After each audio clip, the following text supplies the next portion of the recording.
ಹೆಚ್ಚಿಗೆ ಪ್ರೋತ್ಸಾಹ ನಾವು ಬೇಕು ಅಂತೇಳಿ ಡಿಮ್ಯಾಂಡ್ಸ್ ಇದೆ ಹಾಲು ಉತ್ಪಾದಕರು. ಅದಕ್ಕೆ ನಮ್ಮ ಬೆಂಬಲ ಕೂಡ ಇದೆ. ಹಾಲು ಉತ್ಪಾದಕರು ಕೇಳ್ತಾರೆ ಸರಿ ಅಂತ ಕೂಡ ಇದೆ.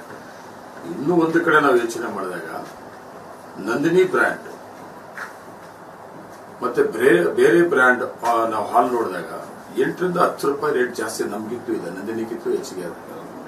ನಾವು ಅದು ಸರಿ ಮಾಡಿಕೊಂಡು ನೇರವಾಗಿ ಹಾಲು ಉತ್ಪಾದಕರಿಗೆ ಹೆಚ್ಚಿಗೆ ರೇಟ್ ಕೊಟ್ಟರೆ ಇನ್ನು ಹಾಲು ಉತ್ಪಾದಕರು ಹೆಚ್ಚಿಗೆ ಉತ್ಪಾದಕರಾಗ್ತಾರೆ ಮತ್ತೆ ಹಾಲು ಉತ್ಪಾದನೆ ಜಾಸ್ತಿ ಆಗ್ತದೆ.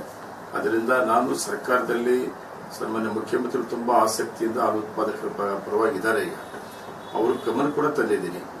ನಾಳೆ 18ನೇ ತಾರೀಕು ನಮ್ಮ ಮಾಲೂರಿಗೆ ಬರ್ತಾ ಇದ್ದಾರೆ ಮುಖ್ಯಮಂತ್ರಿಗಳು. ಅವತ್ತು ಹಾಲು ಉತ್ಪಾದಕರು ನಮ್ಮ ಜಿಲ್ಲೆಯಲ್ಲಿ ಒಂದು ಮನವಿ ಕೂಡ ಕೊಡ್ತಾ ಇದ್ದಾರೆ.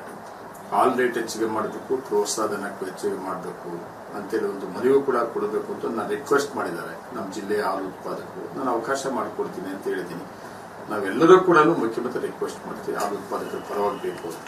ಇಲ್ಲಿವರೆಗೂ ಹಾಲು ಉತ್ಪಾದಕರು ಯಾವತ್ತೂ ರಸ್ತೆಗೆ ಬಂದು ಹೋರಾಟ ಮಾಡಿರೋದ್ರಿಂದ ಈ ಮಟ್ಟಕ್ಕೆ ಹೋಗಿರ್ಲಿಲ್ಲ. ಹಾಲನ್ನ ಚೆಲ್ಲಿ ಬೇಸರ ವ್ಯಕ್ತಪಡಿಸ್ಕೊಂಡು ಮಾಮೂಲಿ ಟೊಮೆಟೊದು ಅದು ಇದು ಆದಾಗ ಬೆಳೆ ಬಿಸಾಕದ್ ನೋಡಿದೀವಿ. ಹಾಲನ್ನ ಕರೆದು ಆ ಬೆಲೆ ಅವ್ರಿಗೆ ಗೊತ್ತಿರುತ್ತೆ. ಆ ನೋವು ಸರ್ಕಾರದ ಗಮನಕ್ಕೆ ಬರ್ತಾ ಇರುವ ಇವತ್ತು ಅಂತ ಅಲ್ಲ, ಇವತ್ತು ನೋಡಿ ನಮ್ಮ ರಾಜ್ಯದಲ್ಲಿ ಎಲ್ಲೂ ಕೂಡ ಹಾಲು ಚರಂಡಿಗೆ ಸೇರಿದ್ದು ಕಾಲ ತುಂಬಾ ಹಳೆಯದು. ಇವತ್ತು ಆ ಪರಿಸ್ಥಿತಿ ಇಲ್ಲ.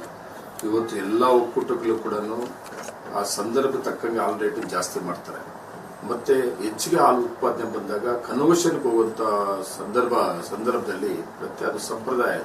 ಹೆಚ್ಚಿಗೆ ಹಾಲು ಬಂದಂತ ಸಂದರ್ಭದಲ್ಲಿ ಮಾರ್ಕೆಟಿಂಗ್ ನಮ್ದು ಕಡಿಮೆ ಇರ್ತದೆ, ಕನ್ವರ್ಷನ್ಗೆ ಹೋಗ್ಬೇಕಾಗ್ತದೆ. ಆಗ ಹಾಲು ರೇಟ್ ಕಡಿಮೆ ಮಾಡೋದು ಮತ್ತೆ ರೇಟ್ ಜಾಸ್ತಿ ಮಾಡೋದು ಇದೆ. ಆದ್ರೆ ಮೊದಲಿತ್ತು ಹಾಲು ಹೆಚ್ಚಿಗೆ ಬಂತಂದ್ರೆ ಮಾರ್ಕೆಟಿಂಗ್ ಮಾಡಕ್ಕಾಗದೆ ಚರಂಡಿಗೆ ಆಗ್ತದ್ರಿ. ಇವತ್ತು ನಮ್ಮಲ್ಲಿ ಎಷ್ಟೇ ಹಾಲು ಬಂದರೂ ಕೂಡ ಪ್ರಾಡಕ್ಟ್ಗಳು ಒಂದಲ್ಲ ಒಂದು ರೀತಿ ಮಾಡೋದ್ರಿಂದ ಕನ್ವರ್ಷನ್ಗೆ ಹೋಗೋದ್ರಿಂದ ಮತ್ತೆ ಸರ್ಕಾರ ಮಕ್ಕಳಿಗೆ ಹಾಲು ಕೊಡುವಂತ ಒಂದು ಕಾರ್ಯಕ್ರಮ ಕೊಟ್ಟಿದ್ದರಿಂದ ಇವತ್ತು ನಾವು ಹಾಲು ಸೇರುವಂತದ್ದು ರಜಾ ಕೊಡುವಂತದ್ದು ಇಲ್ಲ.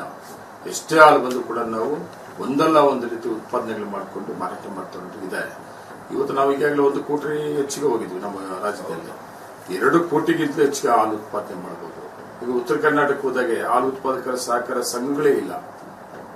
ಪ್ರೈವೇಟ್ ಅವರು ಅಲ್ಲಿ ಹಾಲನ್ನು ಮಾಡ್ತಾ ಇದ್ದಾರೆ. ಇವತ್ತು ನಮ್ಮ ಸರ್ಕಾರ ಮತ್ತೆ ಕೆಎಂಎಫ್ ಅಧ್ಯಕ್ಷ ಯಾರಾಗ್ತಾರೆ ನೋಡಿಕೊಂಡು ಫಸ್ಟ್ ನಾವು ಏನ್ ಮಾಡ್ಬೇಕಂದ್ರೆ ಒಂದು ಟಾರ್ಗೆಟ್ ಇಟ್ಕೋಬೇಕು. 1 ವರ್ಷದಲ್ಲಿ 2 ಕೋಟಿ ಹಾಲು ಉತ್ಪಾದನೆ ಮಾಡಬಹುದು. ಉತ್ತರ ಕರ್ನಾಟಕದಲ್ಲಿ ಬೇರೆ ಕಡೆ ಎಲ್ಲಾ ಕಡೆ ಕೂಡ ಪ್ರತಿ ಹಳ್ಳಿಯಲ್ಲೂ ಕೂಡ ಹಾಲು ಉತ್ಪಾದಕರ ಸಹಕಾರ ಸಂಘಗಳನ್ನು ಮಾಡಬಹುದು.